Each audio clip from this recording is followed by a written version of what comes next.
call, please. Mayor Morris, Here. Mayor Pro Tem Rupertus, Here. Alderman Green, absent, Alderman Medray, Here. Alderwoman Jones, Here. Alderman Hoffman will be absent. Mayor, you do have a quorum. Thank you, ma'am. We'd like to have a special presentation by Mr. Gilbert. Back there, he's been patiently waiting. We look forward to hearing from him. He's with FEMA, the Regional Flood Insurance Program. Well, thank you for having me. I appreciate the invitation to come and speak on behalf of the mayors of the council and the citizens of this city. The reason I'm here today is to talk about Risk Rating 2.0. It's a new rating methodology, and it will impact the way flood insurance is written. And of course, with your proximity to the natural flood perils that you face, it could have an impact on you. I've been asked to give about a 15-minute presentation on what is Risk Rating 2.0 and why we have it. So, 1968, FEMA passed the National Flood Act. 54 years ago, we have been writing flood insurance basically the same way. What has been actuarially sound is not realistic with modern criteria, the way flood insurance is written nowadays, private sector-wise. So we had to catch up. 2005, we have Hurricane Katrina, William, Rita. We paid over $17.5 billion that year alone. Since that time, the number of storms and the severity of these storms have increased significantly. For the past 6 years, FEMA has paid out $1.2 billion in total claims. The reasoning behind that is we pay out more money in claims than we collect in premiums. FEMA has been subsidizing flood insurance policies since its inception in 1968, and we have a criteria mandated by Congress that we maintain a sound financial floodplain management program. So acting within our scope of authority, FEMA initiated what was called Risk Rating 2.0. What Risk Rating 2.0 is, we are now looking at the individual risk assessment for each building in our book of business. How it used to go is we went off of your house in relation to a map. That's called the flood insurance rate maps. So if your flood insurance rate map said you're in a VE, we looked at that.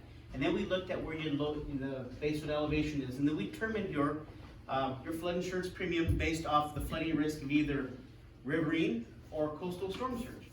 In reality, though, we have determined that there are up to 6 flooding perils that can impact a single home. And we were only rating for 1. So to now be more in line with what industry does, we are changing the way we write flood insurance to reflect up to 6 perils. And now, unfortunately, in your area, some of those perils are going to impact you, such as coastal storm, coastal erosion, tsunami, distance of flooding sources. So those are going to have an impact on you as well. And one of the better things here, if you can say this is a better thing about Risk Rating 2.0, there's 2 very important things here. We are changing the way we offer our statutory discounts and construction discounts. Before, you had discounts that only apply to special flood hazard area. So now, all those discounts for flood venting are going to be incorporated community-wide. But one of the things that's going to be beneficial for your community is the construction type. Slab-on-grade foundations have been really just a pain to FEMA when it comes to flooding. People build slab-on-grade in areas where they should be elevated pure ponds and posts to allow the unimpeded flow of water. Their idea is to bring in fill, which is allowable, but it displaces that water and sends it someplace else. So we are going to offer a construction construction discount for all the houses that are built on piers, ponds, and posts. A vast majority of the community is elevated pier, pond, and post. And for those of you who have an enclosure underneath that, if it's properly vented, you're going to have a discount from flood venting from 3 to 27%. One of the things I like about Risk Rating 2.0 is that these discounts compound on top of each other. So just say this gentleman is eligible for the flood venting at 15%. He's going to get a reduced price because his construction method is elevated pier, pond, and post. The CRS your community belongs to is a community rating system. You're a class 8. That means everyone gets a 10% discount. All these discounts compound to each other. It's going to reduce the premium for those houses that are what we call more resilient across the board. Now, in some circumstances, if you're slab on grade, which I saw 1 or 2 coming in the drive, I don't think they were in your jurisdiction boundaries, but along the road coming in, or slab on grade, they're not going to be eligible for some of these discounts. Even though they're elevated to compliance, the compliance states it has to be at BFE or higher. they won't receive those type of discounts. Now, risk rating 2.0 more than likely will have an impact. We're talking about rate increases across the board. One of the things that was discussed before, Bigot Waters 12 and HOFIA, Homeowners Flood Insurance Affordability Act of 2014, anybody remember those? Bigot Water 12's really changed everything. It said that we are going to full risk rate, we're going to full risk rate now. So everyone's jumped from a reasonable price to several $1,000s. HOFIA, everyone made their concerns known, and HOFIA was passed, and it brought it back down to a manageable effort. But HOFIA says that flood insurance premiums will increase no less than 5%, but no more than 18% a year until they have full risk rates. But we never identified what is a full risk rate.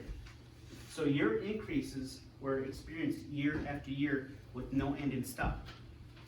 Risk rating 2.0, we finally identified what is your full risk rate. One of the better things about risk rating 2.0 is once you hit your full risk rate, your premium increase will stop. Unless there is a significant change to your ground truth. And when I mean your ground truth, something like add on an entire wing to your home that drastically changes the replacement cost value.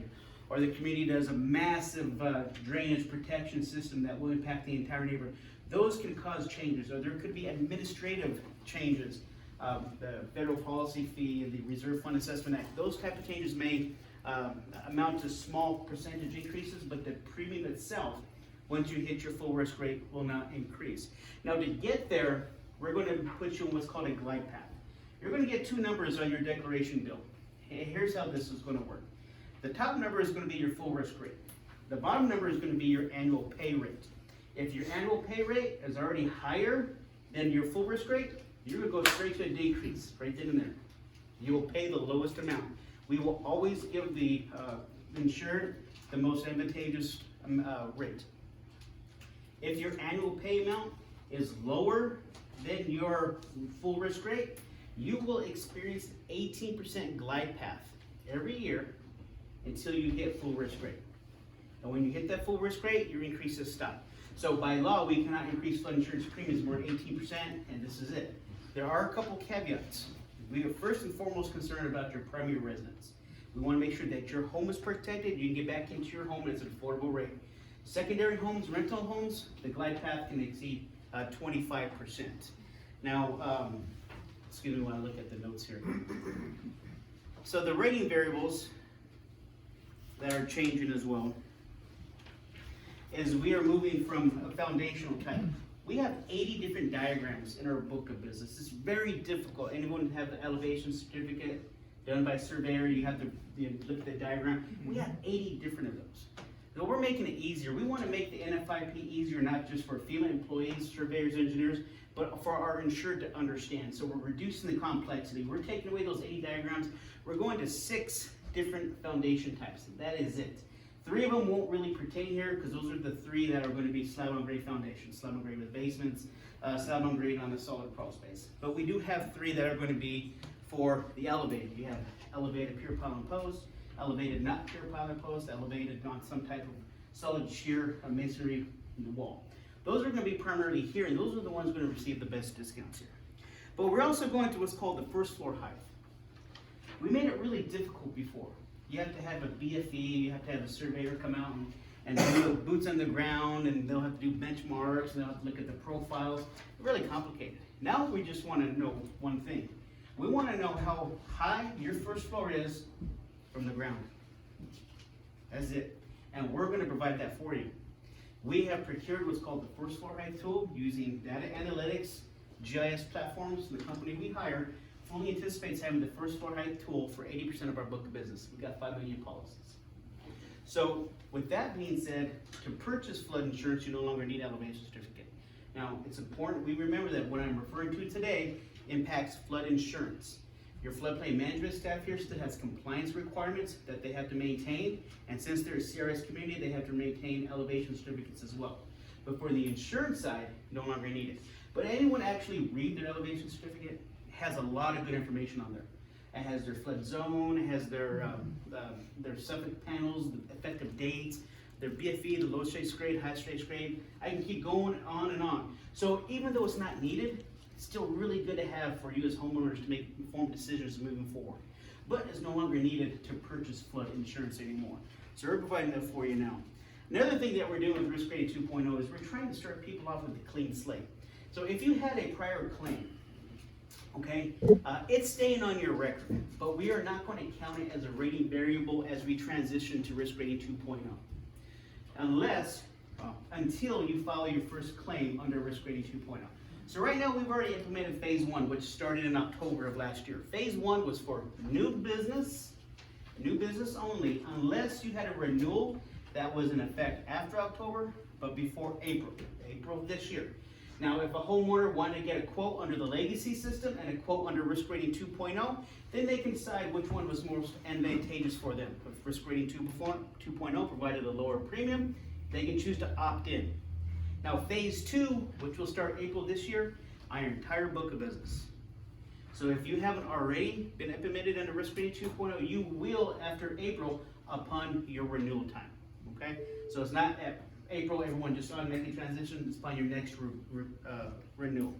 So at that time, when you renew, your rating variables will have prior flood claims, and that will show variable 0, no matter how many you've had. Until you file your first claim under Risk Rating 2.0, then they will all come back in. So we're starting everyone with a clean slate just to make it easier for the process. So that's going to help out a lot of people as well. So the distance to flooding source is often a big discussion I have with groups. Yes, distance to flooding source. Look across the street, that's major flooding source. What we do mean though is about 1,000 yards. So depending on where your location is on this island, it depends one way or the other. If 1,000 yards, if it applies to you, most likely it will be applied to the perils. Now, if you have other places off the island, we're referring to major flooding sources. We're not talking about small creeks or little tributaries. We're talking about major sources where water can go in velocity and in capacity. So a couple of things that are not changing. We are still maintaining the statutory limits of $250,000 in coverage for residential and $100,000 in coverage for content.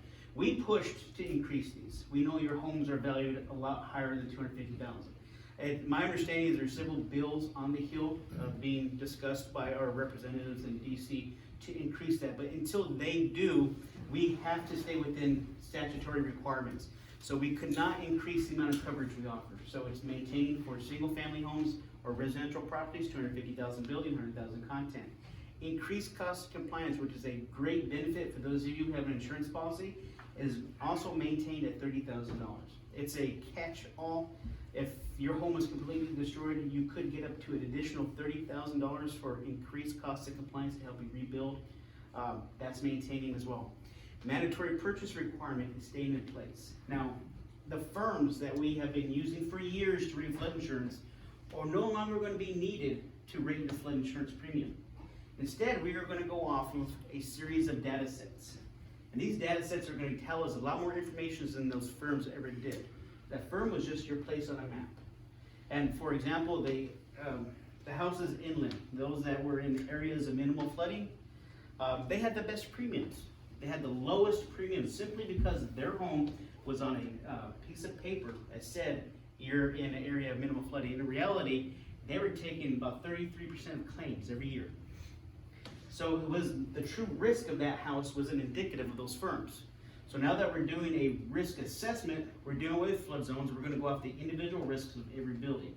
So the firms are still going to be used though, it's still important, and that's for mandatory purchase requirements. You know, if a mortgage is, if you have a loan that is touched by federal dollars for your mortgages, and almost all of them are conventional loans, Fannie Mae, Freddie Mac, VA, HUD, federal dollars, mandatory purchase of flood insurance is still a requirement. So we're using firms to identify what structures fall into this category to maintain the mandatory purchase of flood insurance. So one of the things that are changing are statutory discounts. This is really big. I kind of jumped on those a second ago. The way the discounts are determined, the construction method is a huge discount, and I'm so happy that your community, a lot of the elevated structures are going to have that applied on. The other discount is the venting I already talked about. But what I want to talk about now is the CRS discount, the community rating system. The NFIP is a voluntary program, quid pro quo. City agrees to adopt and enforce regulations. In return, the city is eligible for affordable flood insurance and other grant monies.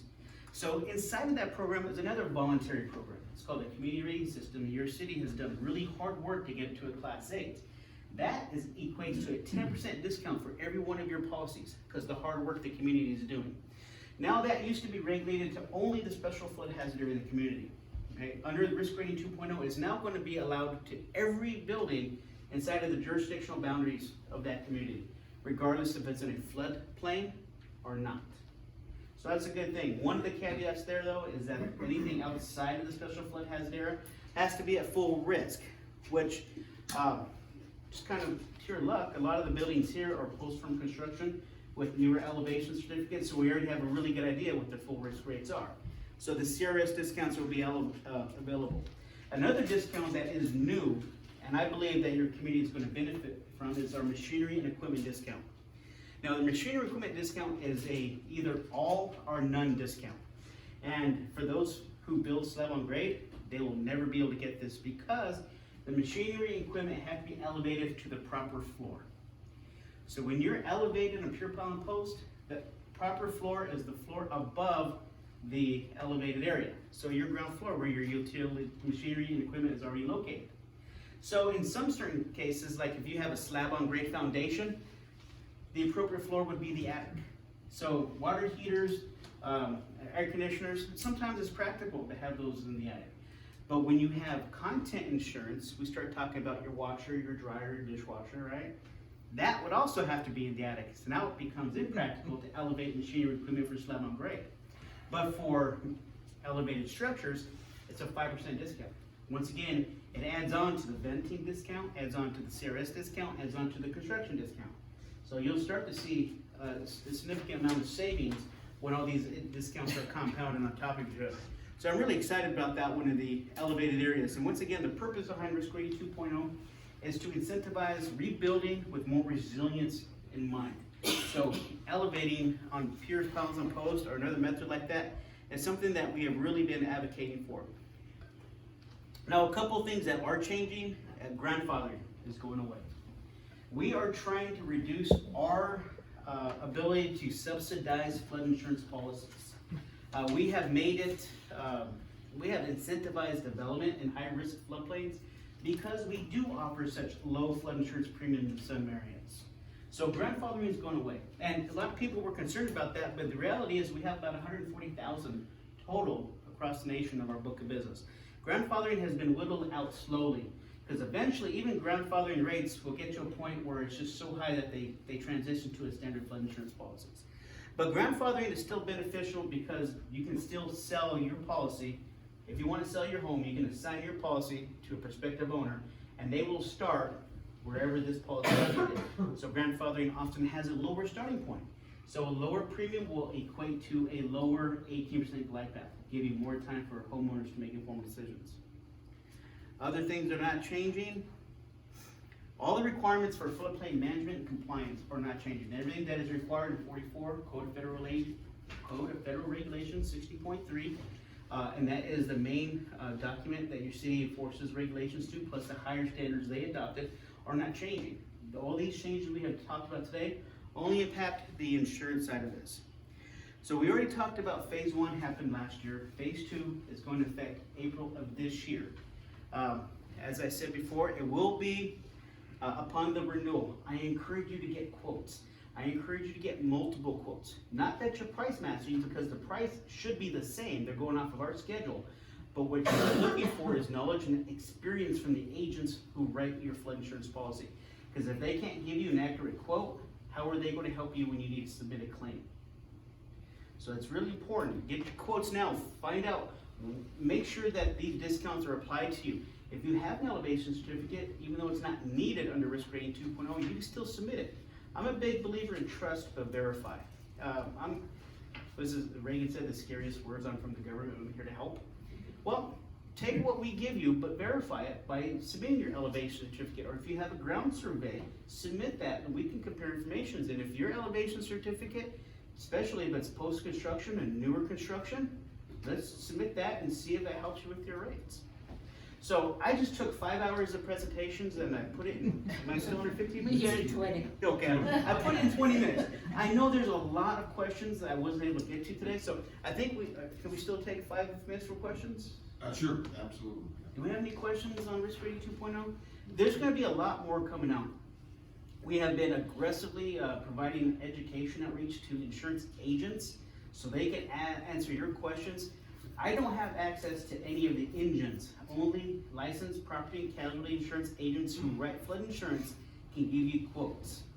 So I encourage you to reach out to your agent now. Ask them, hey, Risk Rating 2.0 is coming. How is it going to impact me? What do I need to do? I need to start my quotes. I need to start planning to see how it's going to go. And if they don't know, I would consider shopping around, my personal opinion.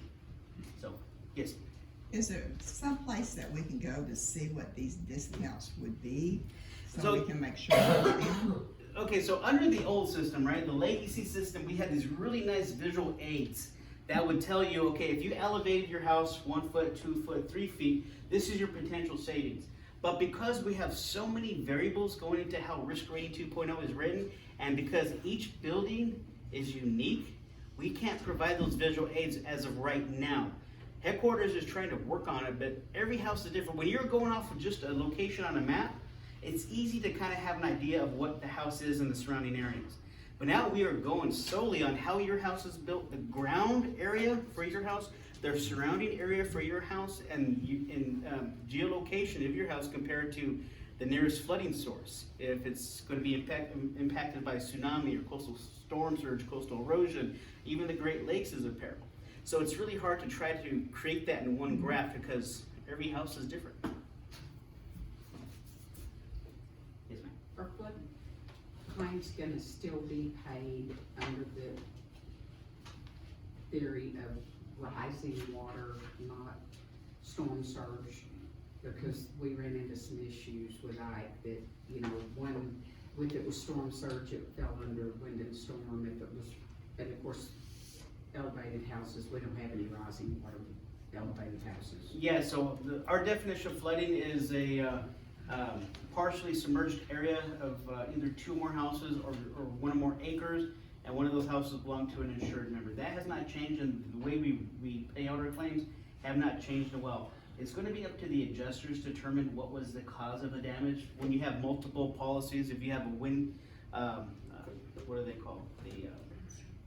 Your wind coverage, windstorm. Your windstorm coverage, adjusters will have to speak to the FEMA adjusters, and they will determine what caused the damage, and if it's caused by flooding, then FEMA will pay out. If caused by wind, then the windstorm will pay out. So that hasn't changed other than, okay. Gil, I have a couple. Yes, sir. Can we touch back on the grandfather clause? You said that it's going away. What about our residents that currently have living areas downstairs based on grade that are currently insured and grandfathered? Okay, they will experience a incremental increase until they have full risk rate. Now, the thing about how it's going to be determined is we have removed those 80 different diagrams. We have 6 different foundation types. So their rate is going to be determined on how their foundation is. If they have a lower floor area, it depends. Are they in the B zones like you are? Yes. Okay, so if you want to give me addresses, we can look and see how their construction is and how that could impact it, but they're going to be based on one of those 6 foundation types, and that sets the premium, and then they'll compare it to the other catastrophic modeling and determine the premium off of that. But grandfathering is going away, and we have 140,000 in our entire book of business, so grand scheme, not a whole lot of it, but we can continue to subsidize the premiums in these areas that are high-risk flood zones. Okay. On the multiple claims, you said we're starting off from fresh. How is it gonna affect if we do have multiple claims, say in a couple year span? What is your procedure there? Okay, so when I say you are starting with a clean slate, the claims are not going away. They're always going to be there. But the variable used for it was going to be a 0. Now, the first claim under Risk Rating 2.0, you have one as a freebie under the NFIP. So if you have one claim in the past, your variable will still be 0. If you have 2, then it'll come back and then your variable will be 1. and then the one you filed for the risk rating 2.0. So moving on after that, you'll be on two variables for prior flood loss history. Okay. Last question. Machinery and mechanics, 5% discount. Now that's only gonna apply if your machinery and mechanics are on your first elevated floor. So the flood insurance manual will have the correct floor. It's gonna go off the foundation type, one of the 6. So whatever foundation type you fall under, the flood insurance manual will tell you what is the appropriate floor for your machinery or equipment to be on to be eligible for the 5% discount. So it will be clearly identified, and your agents will be able to help you do that. And this is self-reporting. So when you go and you fill out this application with the agent, they're gonna ask you these questions. They're gonna have information available, tell them what floor it needs to be on. Is your machinery or equipment elevated to this floor since your elevated pure pollen post? Check the box that says yes, eligible for the 5% discount.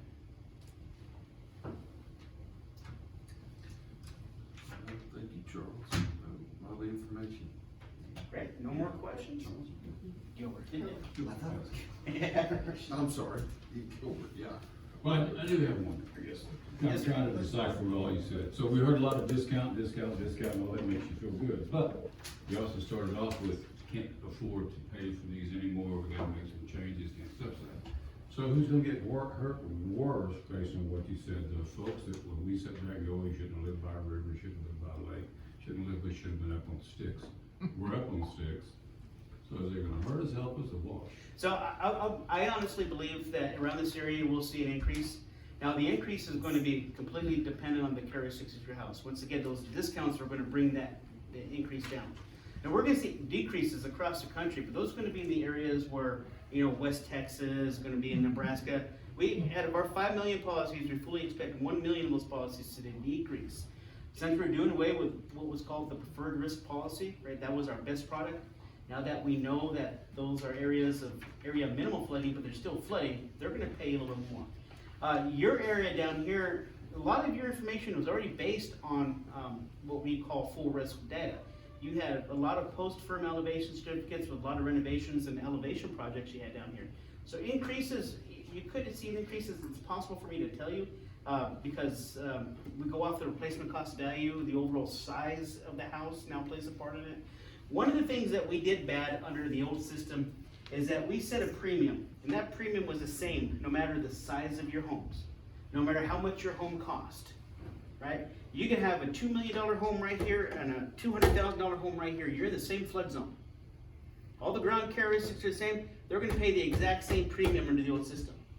So you had a lower valuation home that was basically subsidizing the repairs for the higher valued homes. Mm-hmm. We're changing the way that's doing this. If you have a lower valued home, you're gonna have a lower flood insurance premium compared to the higher valued homes. So if you have a multi-million-dollar home, your flood insurance is your replacement cost value is gonna be higher, therefore your flood insurance premium is gonna increase as well. So we're trying to make it more equal. The name of this is Risk Rating 2.0 Equity in Action. We're trying to fix the mistake that we put into effect years ago by allowing these lower valued homes to pay a lot more than they should, and the higher valued homes not paying what they should be paying. So we're not trying to penalize someone for living in these areas, they're slid on great foundations, but we are definitely trying to make them understand that mitigation in the future should be a priority for them to achieve some of these discounts and help lower their flood insurance costs. And we also combine this with grants. Now, I'm not a grant expert, but I know we're pumping billions and billions of dollars in pre-mitigation grants. That means before disasters happen. For these homeowners can apply for. They apply with the emergency management office for the county, and then the county will set the criteria for the funds they receive from FEMA. So we have empathy for them. It's not their fault they built where they built before we knew the flood risks. But now we've come to a point in time where we have to help them address this flood risk. Mitigation, elevation, buyouts are a big thing. Turn it to green space, especially for some homeowners. I'm sure I'm preaching to the choir, but if you have flooded before, it's something that you don't forget. But when you flood 3 or 4 times, it can put such a toll on you that you want nothing else but just to move away, to get away. And these are opening up those avenues. Yes, sir. I'm sorry, he had his hand first, and I'll come back to you. Yes, sir. Well, maybe I don't understand how this works. Didn't you say that the maximum payout is $250,000 for flood insurance? Well, why would the rate be any different for someone with $500K or $1 million or $250,000 house? Well, they have a higher valued homes, so I under know, the. but if the max payout's only $250,000, what's the It difference? is, it is. So, but when you start talking about lower valued homes, they were paying the same. No, I matter get the it, they value. should get a break. But Yes. it seems like 250,000 and above should all have the exact same rate. If that's the max, liability the government faces. Well, they're going off the replacement cost value of the home now. The actuaries believe this is the best way to move forward with determining the cost of the premiums that those who have a higher replacement cost value of homes should pay.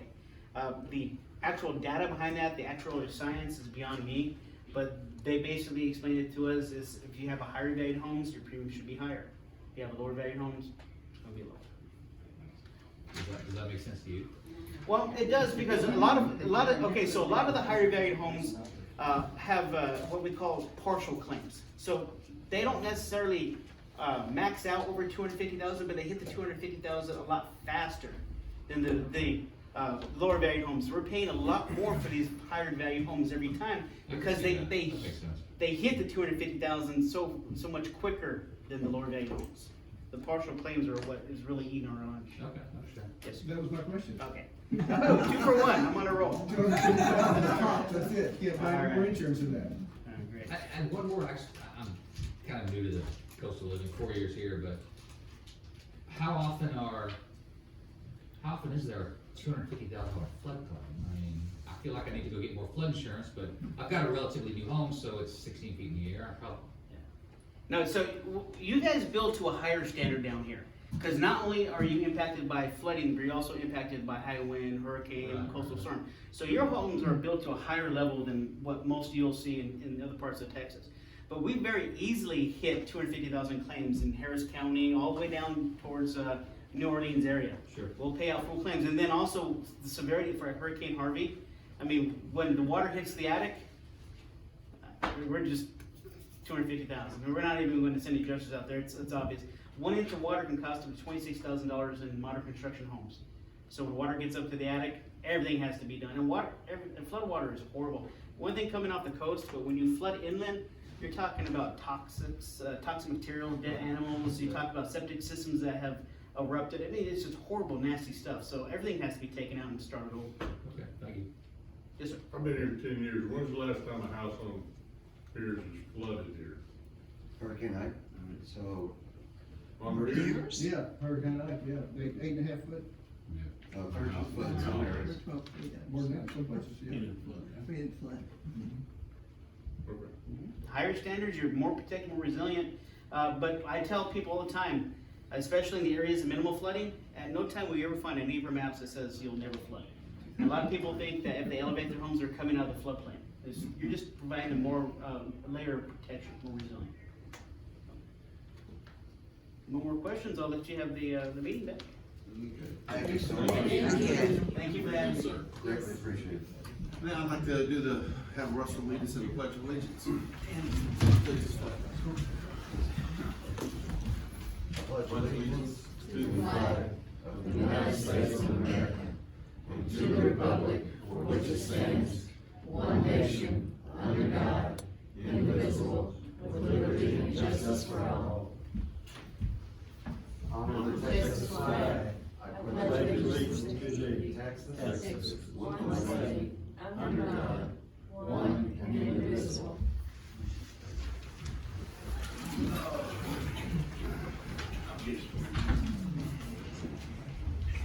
Keep us on our toes.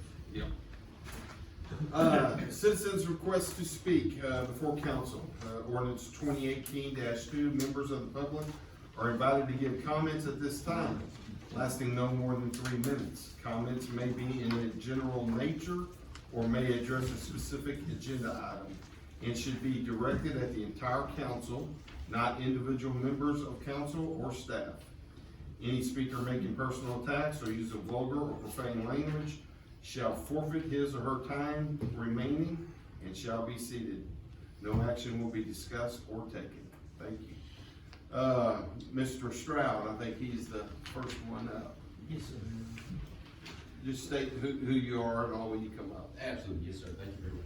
My name is Charles Stroud. I'm with U.S. Water. I'm the Texas State Manager. I just wanted to make all of your acquaintance here this evening. We operate and maintain the water and wastewater services here for the city of Jamaica Beach. It is our honor to do so. With that continuance being, anytime you need me, 24/7. Gentleman here is Byron Huey. He's our regional manager for the Houston region. He is a hands-on, boots on the ground gentleman here in Jamaica Beach as well. I just wanted to get, once again, it's once again an honor to be here. And anything, once again, you need, please call upon us at any time, any preferences, any efficiencies you want to drill down on. And we'll try to make your monthly meetings on a routine as well, just for observation, any Q&A that may be had. Thank y'all very much. I appreciate y'all. Thank you. Ms. Jones? That's me. I was reading about the new business, you have this board of adjustments. Is that like when people would come in front of the council and ask for a variance and the council would decide? Now it's gonna be up to a group of people? Absolutely. We have to take that and separate that and come up with a board, a designated board for that. Okay, so it won't be the council members from now, it'd be this board of whoever is Correct. elected And or you want to chosen expand or on that? whatever. Yes, and as you let me pull up my. Well, or actually, we'll be explaining it when we get to it. Okay, When we get to okay. it. And I wanna Yes. remind everybody to come vote, Seaside Church. Thank you. Mr. Hubert? Thank you. I'll make sure I address the council. Mayor, are y'all familiar who James Bryce is? Probably not.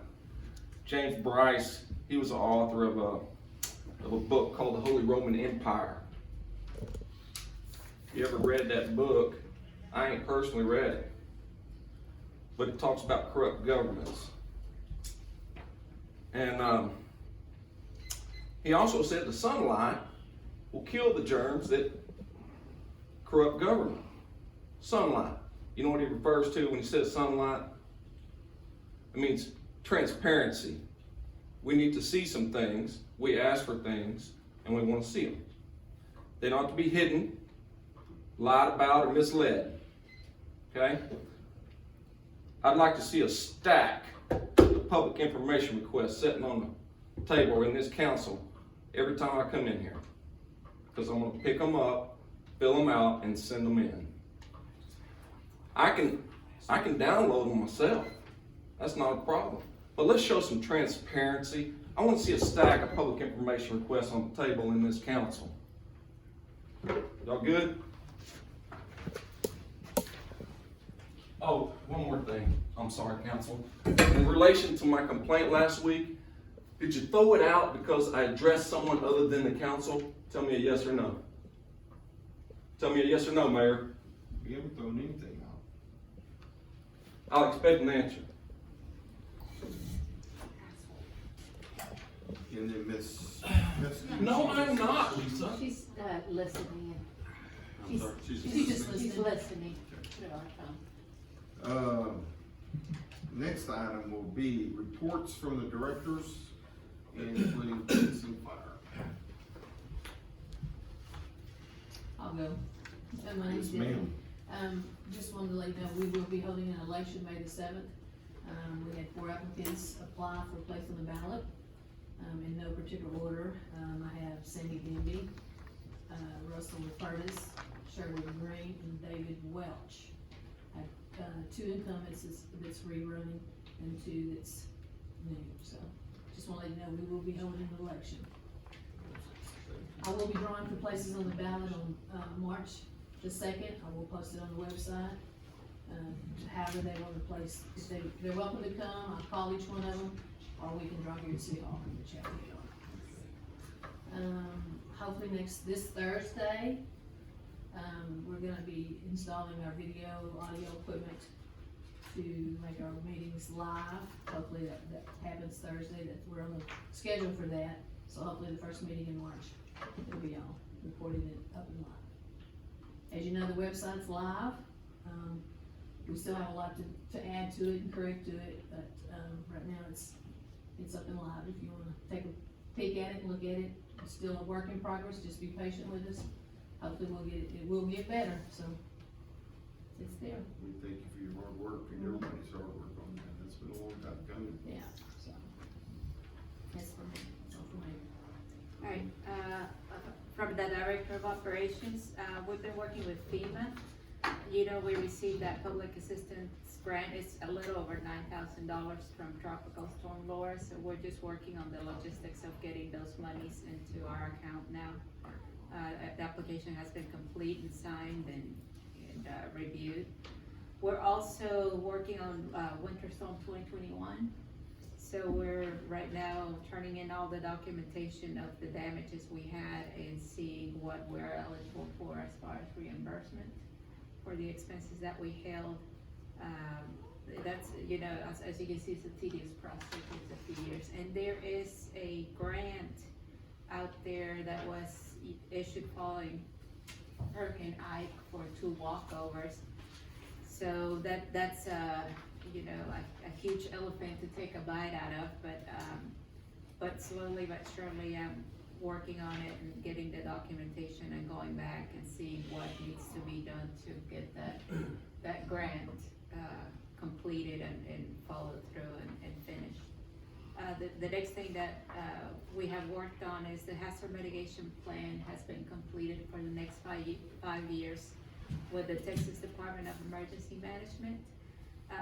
By completing these worksheets, we set the foundation for future granting and future projects. So if we have it in the hazard mitigation plan, then we are allowed to seek granting and seek funding opportunities for those projects. So that groundwork has been completed. I'm reaching out to GrantWorks, and right now the 2 grants that I'm looking at, that I've looked at, it's a Water Quality Protection and Job Creation Act that authorizes $50 billion in wastewater infrastructure, so I'm hoping we can get into it so we can do things with our solar treatment plant. There's also the Lift America Act that's awarded $51.6 billion for drinking water infrastructure. So I'm searching both for sewer and for drinking, and then Ms. Fontenot, who is our client manager with GrantWorks, has said there's a couple grants that she's looking into. We're hoping to meet either Thursday or Friday and then get the ball rolling on those grants. You know, we've been working on phase 1 of the beach beautification process, and ordinance 2022.02 is gonna be integral to helping us beautify the beach, get it ready for the tourist season, and be able to just open up our public beach a lot more, increase our economic development here in the city, and then be able to have revenue to beautify the city off a hotel motel tax, off a sales tax, off a liquor tax. So it's a good economic development and good promotion for the city. If, you know, just continuing to, and just having a beautiful beach. Who doesn't wanna have a beautiful beach? Portable water line project, phase 2 is on the ground. We've done a lot of hydrostatic testing. We've done the lines on Blackbeard, they're still continuing to do the lines. Phase 3 of the project, last Friday, we went ahead and had a pre-construction meeting. This next Friday is the date for the bids to come in, so we'll have a public opening of the bids. And I expect to bring to council on our next meeting a recommendation to award that project to a company. So that's my target goal. Everything has been done with our engineer Mercer, and I think we're moving forward in a really good direction. As far as the street project, I got with Lucas Construction right now, they're working on Jamaica Inn Road. They're still doing the stabilization, so they're stabilizing the sand, making sure everything's nice and solid before they put that asphalt on. And they're projecting asphalt Wednesday and Thursday this week. They're gonna begin Anchor Way and finish up into Blackbeard Road, and this will be going on for a couple days. Awesome. Sounds like a lot. We appreciate it. Yeah. Great report, thank you. Yeah, thank you. Police, chief?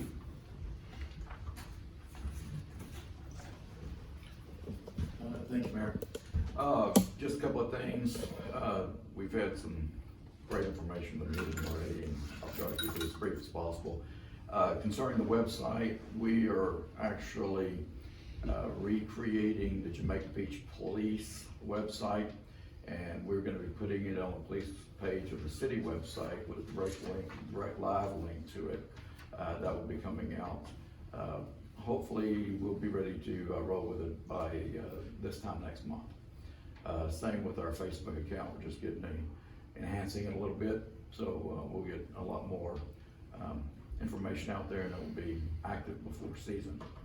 Speaking of season, we did have a special training meeting with all the reserve officers that will be working beach patrol this year. And with the new enhancements to the beach, I think that you'll see a lot better coverage and action by the men and women that are serving with us during the summer. Very impressed with the training, and so we're ready to roll with that. We're still processing a few more applicants for reserve officers. They're in the stage of background investigation, and hopefully we will have that completed as well and be 100% staffed before season as well. Thank you, sir. Move on to the reports from council. Ms. Jones? Thank you, Mayor. I just want to report that I and actually all four of us were at the West End Island, Galveston Island Properties Association meeting, and want to invite all of you to attend these monthly meetings. It had a great presentation from the animal control fellow, I forget his name, Joel or Josh? Henderson. Yes, and I did put the video on the Jamaica Beach Reporters page. There's about 2 hours of video in 3 different steps, because 3 different people spoke. The animal control, great presentation with video slides on coyotes. The one Galveston patrol officer that helps to patrol the entire west end of the island was a marvelous presentation. And then the engineer for 3005 had some informative stuff. So if you'd like to see that video, you could see it there. But you can join here. These meetings are fascinating and informative. So I'm inviting all of you to come to the Wiggy-Poa meetings. Next, I want to kind of have a comment about something that's on our agenda tonight. Over the years, I've watched as neighbors have used citizen comments to bring issues before council. I've seen many people leave here shaking their heads with frustration. 2 years ago, the note on city comments on the agenda simply said, comment in red, comments are limited to 3 minutes per person, and that's all it said. But now it's evolved to what's on tonight's agenda. I feel the message is not inviting or welcoming and a bit intimidating, especially to someone not used to public speaking and has never addressed the council before. If council wants to add a note to citizens' comments, maybe we could refer them to Ordinance 2017-9, Rules of Decorum and Procedures for Attendees at Council Meetings. This ordinance includes, quote, inquiries from speakers about matters not listed on the agenda will either be directed to the city staff or placed on future agenda for city council to consider, unquote. Mr. Mayor, for instance, you could instruct staff to get a phone number to help resolve an issue. Certainly members of the council could reach after the meeting to the speaker to help find a solution. Maybe using the new city website, council could offer tips or suggestions on how and when the public can speak or ask questions to council. The rules are sometimes very confusing, so maybe if we have something that explains it to us, it might be helpful on the website. Our First Amendment guarantees everyone the freedom of speech. The public has the right to address city council, and Texas legislation from 2019 enhances the public's right of respectful criticism. HB 2840 states, quote, a governmental body may not prohibit public criticism of the governmental body, including criticism of any act, omission, policy, procedure, program, or service. This subsection does not apply to public criticism that's otherwise prohibited by law, unquote. This was overwhelmingly passed by the House with 138 yeas and 3 nays.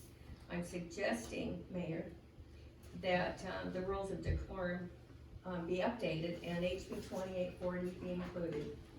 Everyone enjoys a pat on the back, but it's with adversity that we grow. Facing challenges head-on takes courage and shows wisdom.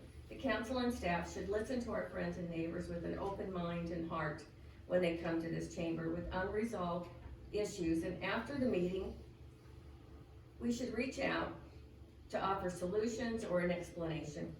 Council and staff should welcome all suggestions, opinions, and respectful criticism while serving the people of Jamaica Beach.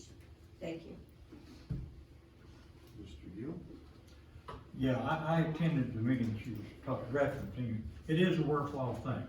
Basically, it's a representative from Sea Isle, Hershey Beach, Pirates Beach.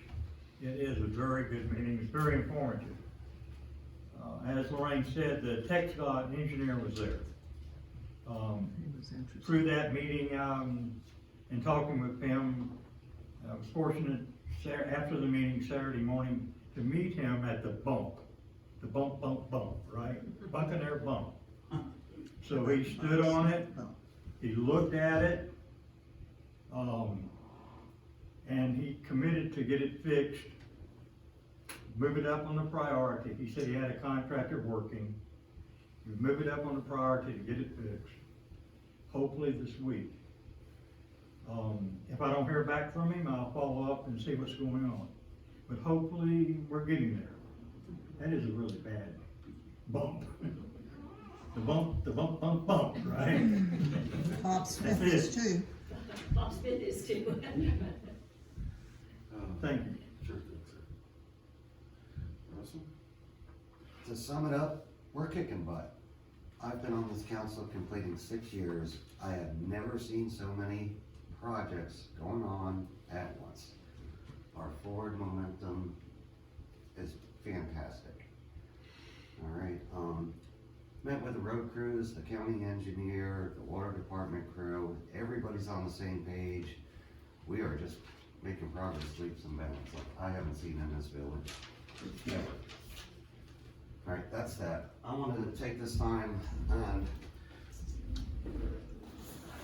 guys, the Jamaica Beach Volunteer Fire Department, I don't know how involved you guys are with them, if they've come and made calls for you, but there is a couple of handfuls of these guys that just donate their time and efforts nonstop.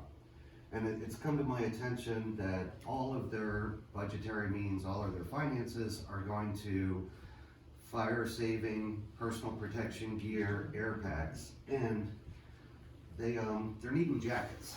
The last time they got jackets was, boy, I was assistant chief, so we're talking 8-10 years ago. So what I'm asking citizens, friends, everybody to do is see if we can't contribute, start a fund, and buy the guys new jackets. These are the ones from last patch, 8-10 years ago. As you can see, they're falling apart. But with this cold snap, it came to my attention. I just thought we'd do something nice for the fire department and all they do for us. All right, it's minimal expense. It's the city secretary, or excuse me, fire department secretary told me $1,500 would buy the whole crew, all new coats. All right, I'm sure the girls up here at the office would not mind if you dropped off a check here. Myself, Clay, any of the council would take a check or cash donations. Or to make it easy, you can go onto their website, Jamaica Beach Fire Department, abbreviated.us, and there's a little click donate tag, and if you just note in there, jackets, coats, I think it's really something nice and something we should do to support our volunteers that help keep this community going. So I hope everybody steps up on this one. It's important to me. It's important to our village. Thank you. That's it for tonight, sir. Thank you. Consent agenda. We have regular city council meetings. These following items will be considered routine by city council and will be enacted by one motion. There will not be a separate discussion on these items unless a council member requests. in which event the item will be removed from the general order of business and considered in its normal sequence in the agenda. These include the city council meeting from January 17th, the town hall meeting from February 7th. Do I have a motion? I'll make the motion to approve as stated. Have a second? I'll second. Any discussion? We're ready to vote. Go ahead. Ms. Jones? Yay. Yay. Pass 3-0, unanimous. Old business, discussion and consideration and take action to approve the ordinance number 2022-02, amending the dune protection and beach plan of the city of Jamaica Beach, as amended to provide standards for access and parking on the beach, to provide for the repeal of all or parts of the ordinance in conflict herewith, and to provide for an effective date. Ms. Excuse me, Mayor, you jumped around. It's the way it's typed out. You skipped the mosquito. Oh, I'm sorry. Yeah, that's right. That's on the top page, isn't it? I'm sorry, so we need to go back and vote for that also in the consent agenda. I just did not read that. I did not see that. So we have a motion. I make a motion that we vote on the mosquito control. Do I have a second? I'll second. All in favor? Aye. Passed. Thank you for pointing that out. Back to the old business, which is the ordinance I just read, number 2022-02. Do I have a motion? I'll make a motion that we vote to approve that ordinance. We need a motion to bring it to the table. Bring it to the table. We have a second? A motion to discuss. We have bring a it to the second? table. Second. Now, any discussion? Let's let Anna go first. And Sure.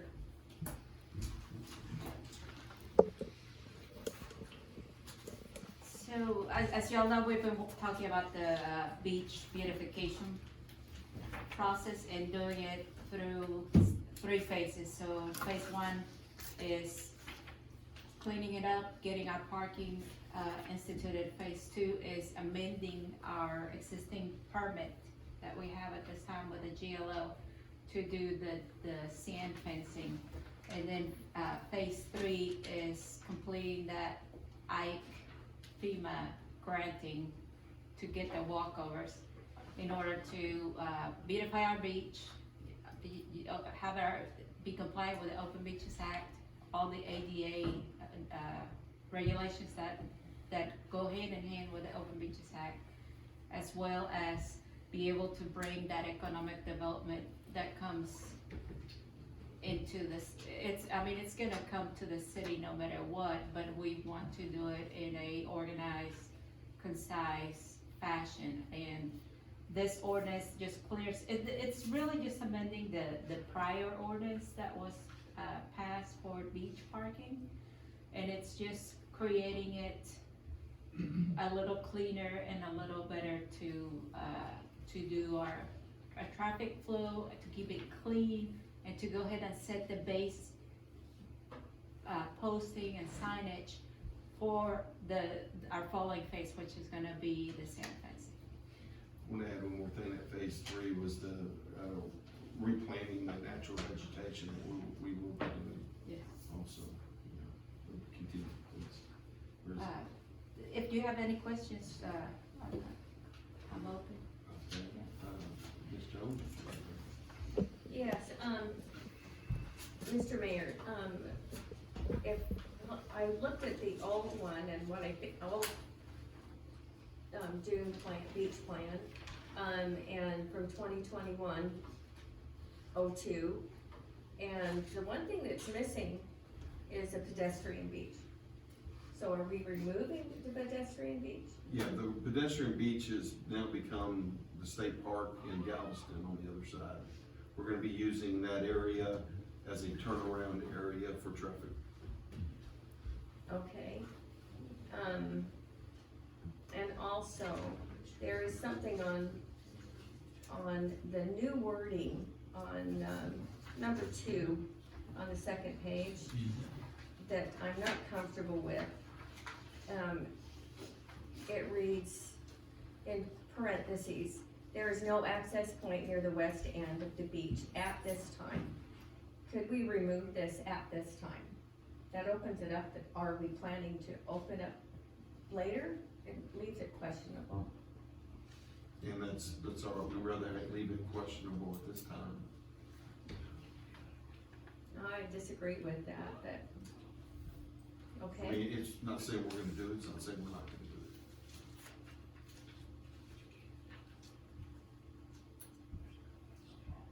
it. I'm uncomfortable with leaving that. Just remove it. We'll take that into consideration. Thank you. Mr. Gill? I don't have any comment on it. I think it's a good ordinance. It's very straightforward. And, I think it's a benefit that we do utilize the existing state park area for pedestrian beach. And we use the end of this, and that turn point as a protected turnaround point where people that are cruising the beach will come in there and they'll have a place to turn around where they aren't gonna back over people. You know, and it'll be a much better, safer, more practical arrangement. That's all. Well, yeah, we're trying to. And I can see your point on this entrance thing. You know, if we're not gonna do it, do we wanna really put that in there? We can remove it, we can, pass it with, a couple of amendments with that removed as well as the 15-mile road. Because if we ever want to add it, we would just go and amend the ordinance anyway, so, yeah, it would not make a difference. But I also wanted to expand on what he just said, was we're trying to just completely do away with 3-point terms. And that's all we're having. That's it, and this is a very good thing. Yeah. Backing up. Yeah, I'd like to touch base. What we're doing is we're still tweaking. We've been doing this for years now. We keep tweaking this beach plan, trying to get it cleaned up, more feasible, more usable. And I feel like we've made some good progress. This will help us move even further. This is gonna allow for the correct signage, the correct traffic flow.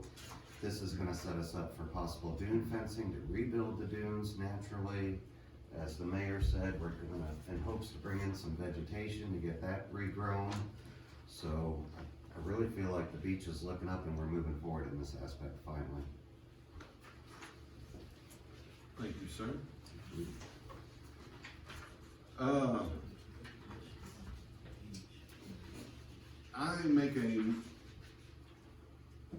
I would like to call for a vote with this with 2 changes. Number 1, I would like to make the change, in the first item, under A1, where it says the street, I would like for that to read 15-mile road on the south side of State Highway 3005, adjacent to the state park on Jamaica Beach's eastern boundary. And then I would also like to make another change, and that is doing away with, there is no access point near the west end side of the beach at this time, therefore a safe turnaround must be established. Are you striking at this time? I think I scratched the wrong thing.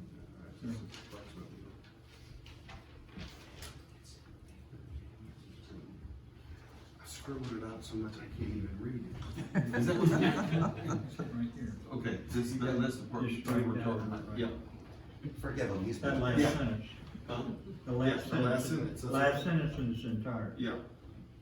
And I think we should, do a vote with the consideration, or with actually changing that and omitting what you just said. Thank you. Are we ready for a vote? Taz? I'll take it as amended. As stated, yes. Which will include, I want to read this again, removing 15-mile road, removing the street and including 15-mile road.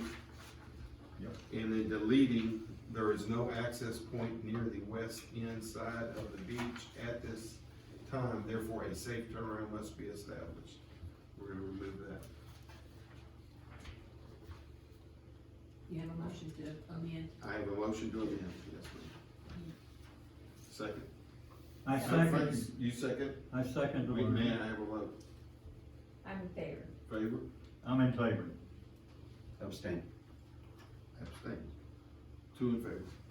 And I guess I'll be the third. You have to make you vote yes. Yes, I vote yes.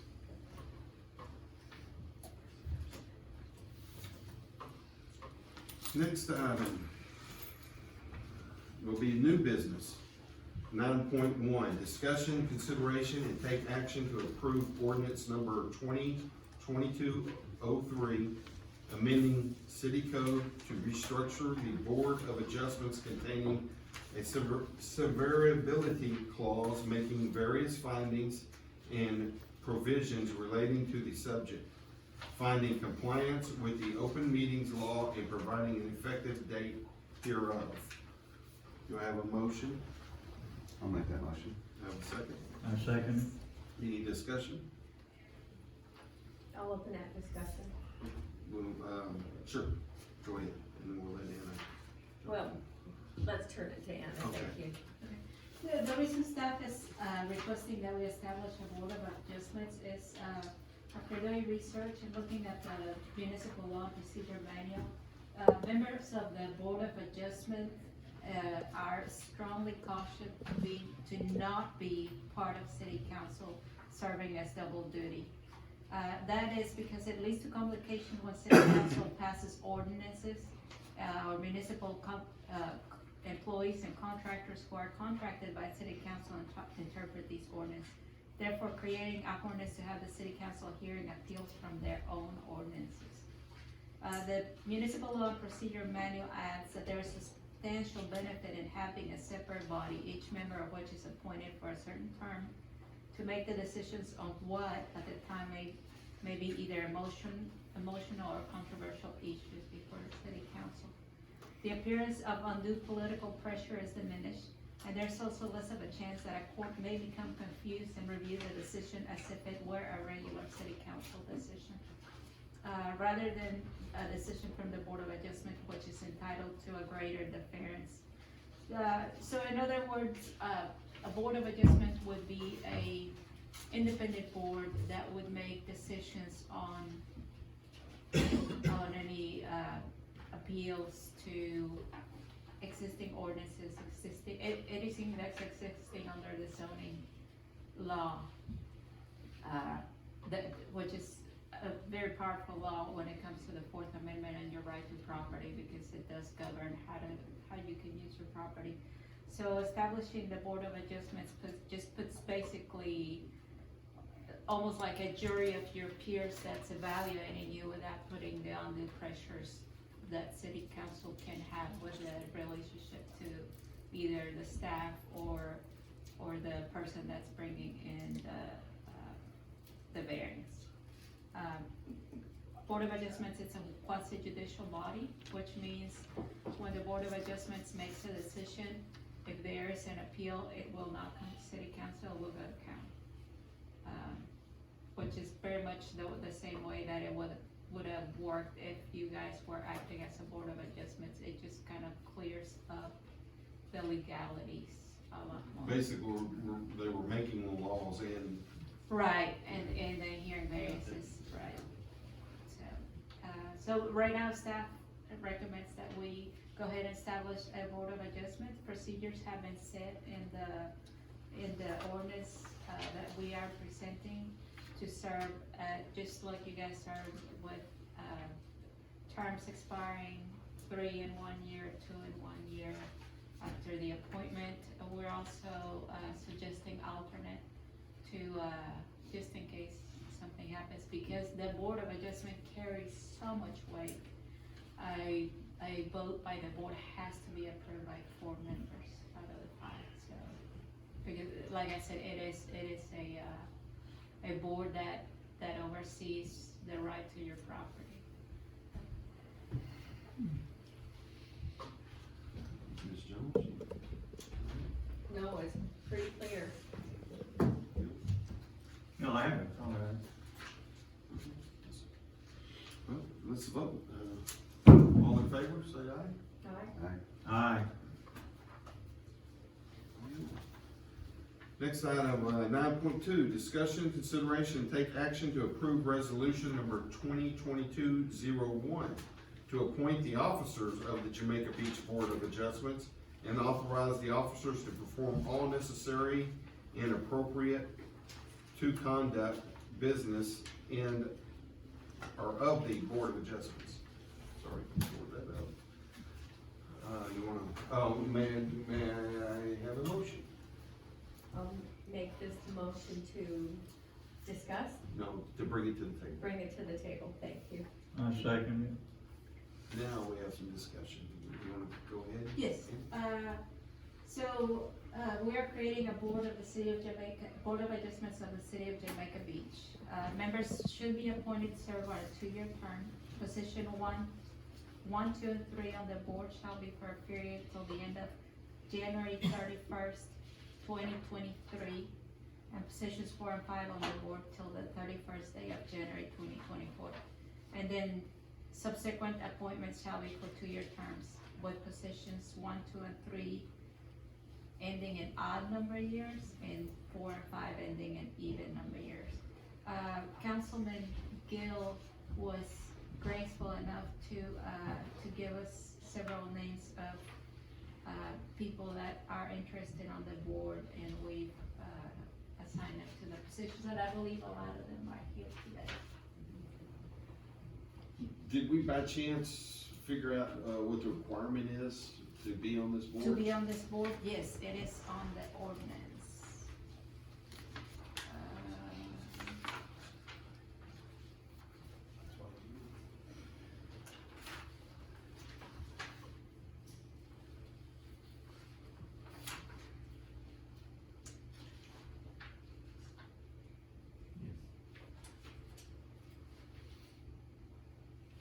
The mayor shall have the authority to nominate members of the Board of Adjustment upon expiration of the terms to fill unexpired terms of any member who resigns or who no longer meets the qualification of the office. The city council shall notify the terminations, nominations, and ratifications shall be made during a regular city council meeting. Whenever a member of the board shall move from the city of Jamaica Beach, their membership on the board shall terminate automatically. Without prejudice, members of the board may be removed to the city council after their public hearing and for no cause documented in writing. The members shall serve with no compensation.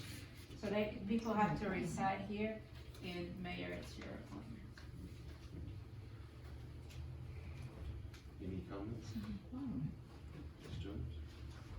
I thought these folks need to be residents. Yes. That's what she said. Oh, okay, I missed it.